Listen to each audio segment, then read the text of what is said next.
I'm actually going to get started. I know it's a little early, but we've got a lot to get through, a lot of information to share with you, and hopefully some time for some questions as well. So thank you for joining. My name's David Mudd. I'm the Global Head of Digital Trust Assurance at BSI, the British Standards Institution, and I'm joined by my colleague Christian, who is one of our subject matter experts who's out there working with clients on information security, NIS2, 27001 on a day-to-day basis. So firstly, very briefly, a few words about BSI. Who are we? We have British in the name, but most of our 84,000 clients, and indeed our own people, are based outside of the UK, including a very strong team here in the Netherlands. And what do? We create and shape standards. We then support that through training, certification, and then support around regulatory issues and consultancy. And we do that in our key areas of quality, health, safety and well-being, sustainability, and of course, digital trust, which is my special area and something very, very precious to me. Before we go on to NIS2, and I know everybody says this, but it needs to be reinforced again. The regulation is not the news here. The news is the reason why it was introduced. And I'll come on to some of the specific issues here in the Netherlands right now. But with cybercrime being the third biggest economy behind the USA and China, ransomware continually evolving and more becoming, just when you think we're getting on top of the threat, it evolves yet again. Supply chain, now a major attack vector, which is why there's such a focus on supply chain in the regulations. And then, as we'll see again, increasing vulnerabilities. This is the news. Anything that goes into NIS2 is just common sense to a certain extent, and everything that organizations should be doing to protect them and all those that are involved with their business, be that their customers, their business partners, investors. So, we're talking about NIS2. To some extent, it's been old news. We've been talking about this for years. It was published last year, was enforced from November. But as we know, and particularly here in the Netherlands, transposition is still a long way off. We're now talking about, I think, the middle of 2026 before it becomes law. Okay, well, that's great. In which case, what's the problem? We've got another year. We've all got 99 problems to deal with, and NIS2 isn't one. Brilliant. But as I've mentioned, it's not about the regulation, or in this case, the directive. It's about the reason behind that. And so why should you care right now? Two reasons. Firstly, the obligations of NIS2 apply even when there is no national transposition. So you have an obligation to be compliant with the law at the EU level right now if you're in scope. And secondly, quite ironically, I translated these into English, but I should have left it in Dutch, I presume, actually. It would have been made far more sense. But there's been some of the biggest breaches of the most sensitive data you could possibly imagine. On top of that, the Dutch National Cybersecurity Centre have issued a warning about specific exploitations of known vulnerabilities, as I've mentioned, particularly targeting critical sectors, the Office of the Prosecutor and others, all being impacted. So this is all in the last month. So this is why being on top of these issues that NIS2 was brought in to be is so relevant today, whether transposition is 2 months, 1 year, or 2 years' time. These are very real issues. So what is NIS2? You all know that. The key points are that stricter requirements versus the first version on risk management and incident reporting, and in particular, that big focus on supply chain. And that has two impacts. Firstly, we're seeing it's the area that most organizations are struggling with and maybe a bit, and having to put most focus on. And secondly, when we come to who does it impact, this means that the impact goes beyond the essential and the important entities. So yes, again, I'm sure you're all familiar with the 15 sectors that are in scope and essential or important entities. But certainly at BSI, we are seeing many organizations outside of this who are key suppliers into these sectors are also having to look at the issues that NIS2 is raising and address them because they are part of the supply chain system for the essential and important entities. As I've just mentioned, a big focus on supply chain. Therefore, the impact of NIS2 goes way beyond those 15 sectors. There's about 46 articles in NIS 2. For most of the entities in scope, these are the only three you really need to focus on. Governance, then the heart of it, the actual risk management measures and reporting obligations. So really, I would suggest to everybody, if you're in scope, don't be afraid to go and look at the source document on the official journal and focus on these key three areas. And suddenly, it's not too much to actually deal with here. Key point on the governance: management responsibility, and management liability for any infringements. So you want to get the attention of your senior leadership. They will be personally liable for any infringements. They also have an obligation for training.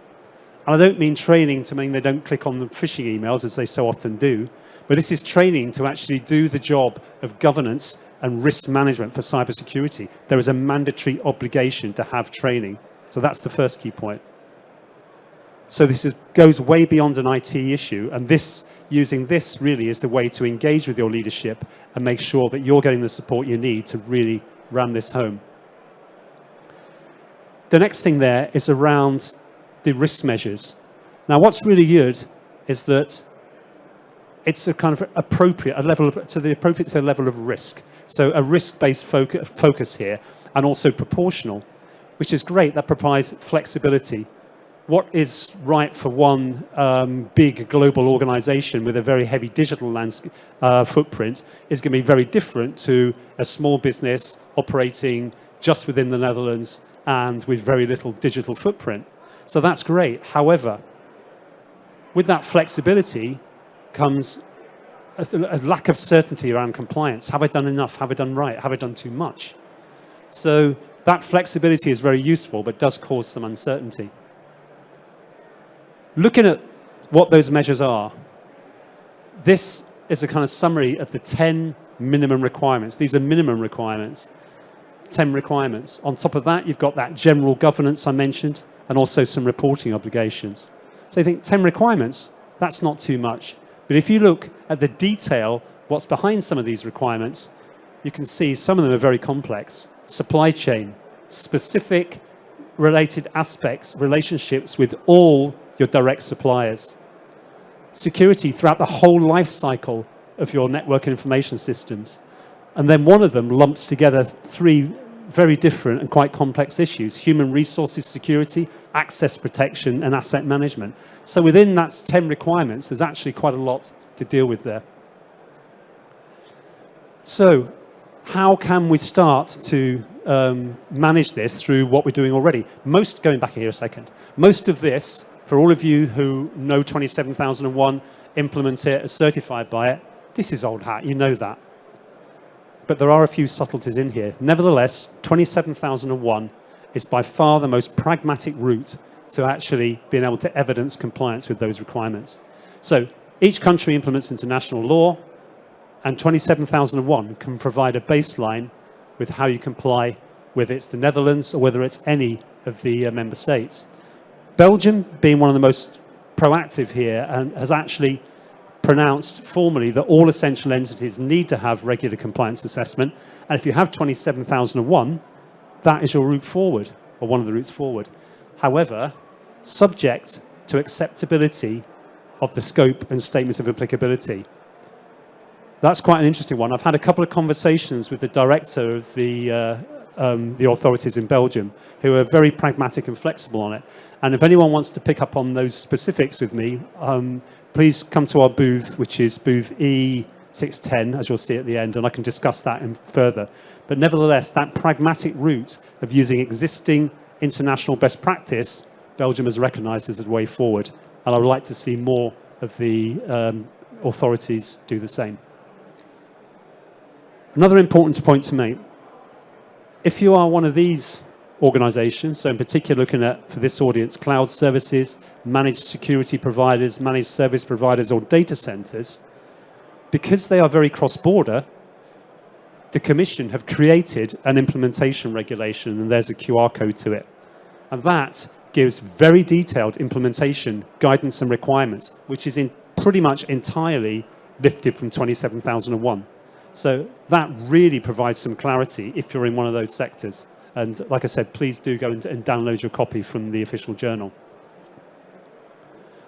That's enough of the general stuff now. I'm now going to hand over to Christian, who's going to talk a little bit more about 27001, with hopefully not preaching too much of the converted here. But I think, as you'll find, there are some little subtleties that we need to be aware of when looking at 27001 and NIS 2, that just because you know 27001 doesn't necessarily mean you're on track for NIS 2 compliance. Anyway, over to you, Christian.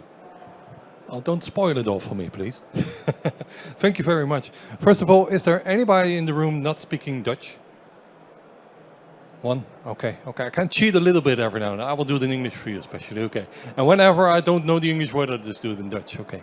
Well, as my colleague introduced to you the NIS 2 directive and the guidelines for that, we are going to have a deeper look at the ISO 27001, just to see where they align and where they are different, to see how the ISO 27001 can help you to comply with the NIS 2. Well, first of all, let's have a look at what the ISO 27001 in the core is. It helps you to create a culture of digital trust in general. Like my colleague said, it is not an IT game. It is a company-wide game with management on top of that.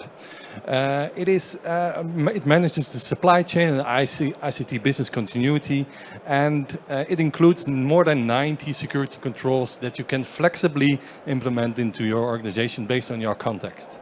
And at the moment, there are more than 100,000 sites certified globally for the ISO 27001. So that means that it is a really decent framework to work with, a management system. Well, in the end, it is, as my colleague said, a risk-based approach. It contains a risk-based approach. And you can see that here in the Plan, Do, Check, Act circle that was drawn up here. The risk-based approach is in clause 6. That's the risk assessment part is in there. And it gates the whole organization, and it also provides continual improvement. As you can see, Plan, the biggest one actually, and then the Do, which most organizations only focus on. And then you have the Check, which is internal audit and measuring and monitoring. And the most important thing, the root of what you want to do is continual improvement. And I just want to show you this one. My colleague made this one this morning, wasn't it, or yesterday? I think you can be really proud on this, because what this really shows you is that this plan part is actually a really big part. You see the green part is the plan, and the operation, it's clause 8, and the performance evaluation is clause 9, and improvement is clause 10. Yeah, you will make pictures of this. I think you can be really proud of this graphic. Thank you for that. And we are really proud. Well, on one hand, we are really proud, because we are the first NIS 2 authorized body in Belgium, but there is nothing yet in the Netherlands. So even though we're really proud of this, we are already ahead of the game to also do this for the Netherlands. So be aware of that. Let us have a look in more detail about the similarities and the differences. Let's first start with the similarities. We've created this really nice mapping table, and if you want this mapping table, come to our booth later after this presentation, and we can provide this to you, and we can also have a nice chat about this presentation in general, of course. What you see here is, on the left side, you see the regulations of the directive, the articles of the directive, I'm sorry. And here you see the Annex A's of the ISO 27001. And you can see we managed to gather certain controls to certain articles of the NIS 2, which is great. And there's also another page here, of course, where you can see where those align. Sometimes also with the clauses, not only the controls, the annex controls. And here you see also on the bottom, you see the reporting obligations that we will zoom into in a second. I will wait for the picture. Yeah, there you go. Well, but we must indicate to you that only this mapping table is mostly not enough. It does help you to implement the ISO 27001. It gives a really good guidance, but in the end you also need to take into account certain specific requirements of the NIS 2. And I will show you how that works in general. Well, first of all, let us see that supply chain. My colleague pointed that out also. Supply chain is really important because a lot of attacks are based on the supply chain. So we have in the ISO 27001 and Annex A 519 up to 523, and in the middle there is that magic one, 521 supply chain. So will that cover everything that we need to do for the NIS 2? Well, If you look at the ISO 27001, that does state that you need to put information security requirements to that supplier. But it's not that specific on that. Actually, I can tell you we do audit on that, but the NIS2 is really more strict into that because it states that, where is it? Take into account the vulnerability specific to each direct supplier and service provider. You also quoted the same thing. The NIS2 is really more specific in what you need to require from your suppliers, especially those cloud service providers, which actually also for NXF 523. Yeah? So yes, the ISO 27001 gives guidance, but also yes, the NIS2 is more specific. And also notice the reporting obligations. In the ISO 27001, there are actually more annexes. I do not completely agree with this mapping, David, but okay. The ISO 27001 does tell you to do incident management. When something appears in the context of information security, you need to do something with that in a proper way and learn your lessons from that. But there you go, yeah. But the NIS2 also provides way more concrete time frames for that. Early warnings to national authority within 24 hours, and further detail required within 72 hours. The 27001 does not state that. It does state that you need to have an incident management system, but to comply with the NIS2, you also need to take into account these specific requirements of the NIS2. Well, the next two slides are actually about the same thing, so I'm going over them really fast. My colleague already said the scope is really important. When you want your ISO 27001 to help you with the compliance for the NIS2, you need to take into account the processes that need to be in scope for the NIS2. And also determine the boundaries there, of course, in a good way. And little hint, don't forget to document that scope. I see a lot of organizations that don't do that, but okay. Risk management, yeah. As I said, the ISO 27001 starts with clause 4, which is about context, and then goes to 5 and 6. And based on that context, you identify your risks, which could be different for a data center than for a software supplier, for example, or for whatever organization it might be. And this is exactly what the NIS2 asks you to do, a risk hazard approach, wasn't it? That was the risk hazard approach. So you look at your complete context and don't miss anything, also outside of IT, and do that risk-based approach that the NIS requires you to do.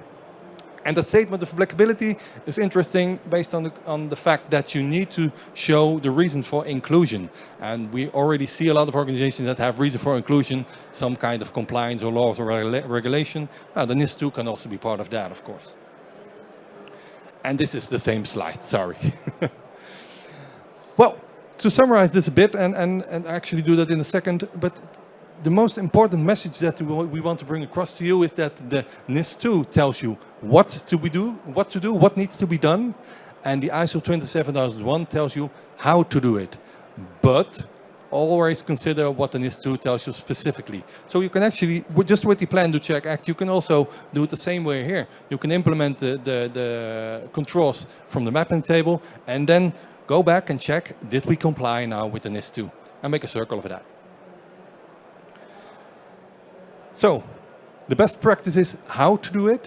The ISO 27001 tells you how to do it. It does contain the risk-based approach. It is a structured framework to ensure you that you controlled and monitored all things that you need to do. And it also provides a positive culture and clarity within your total organization, which aligns with that governance that my colleague talked about. And on top of that, it also provides you with continual improvement, not only compliance with the NIS2, but continual improvement also for the future. Hey, and this is your slide, isn't it? No. If you want to do it, yeah, it is your slide. I'm sure it is. I'll give you the microphone. Thank you. Thank you, Christian. So, as we said, understanding what your obligations are, whether there's a transposition in place or not, it's not difficult. There are those 3 articles to read. Understanding your national transposition status, but if there is no national transposition, you are still obliged to comply with the top-level NIS2 requirements. And then, yes, mapping tools can help you identify controls within 27001, but also remember that simply mapping them doesn't mean that you've implemented them in accordance with those requirements. So it all comes back to understanding NIS2 first before you then consider the mapping element of it. And going back one point going back a couple of points here. There's one point I wanted to lift out, which was around the 93 reference controls. They're there as guidance. They're not mandatory, and they're also not the only controls that you can consider. So when you're looking at NIS2 and what requirements there are in your particular organization, if there are other controls that maybe focus on supply management that you have that help you with that, bring them in. You're not restricted to those 93. The main point with any ISO management system is that structure and that framework, then bringing in whatever guidance and requirements into that statement of applicability that you need. So don't get too hung up on there's the 93 and that's it. I mean, if we look at things like in Belgium, for instance, they have their own scheme, as well as looking at 27001, which is known as CyFun, which is based on the NIST cybersecurity framework. There's nothing to stop you bringing elements of the NIST cybersecurity framework within the 27001 overall management system. And we have clients here in the Netherlands that do that. So we certify their 27001, but within their statement of applicability, they've got the NIST cybersecurity framework. So that's the real flexibility with the ISO standard, is those controls and what goes in that statement of applicability can be anything you need to suit your what you need as a business. So if we're looking at what we actually offer, so for our clients who are 27001 certification, we effectively have an overlay audit where we then look at, check then the scope, the statement of applicability, all the things I've just talked about there, looking at how they've considered the national implementation, and then provide a letter of recognition covering that and a specific audit report as well.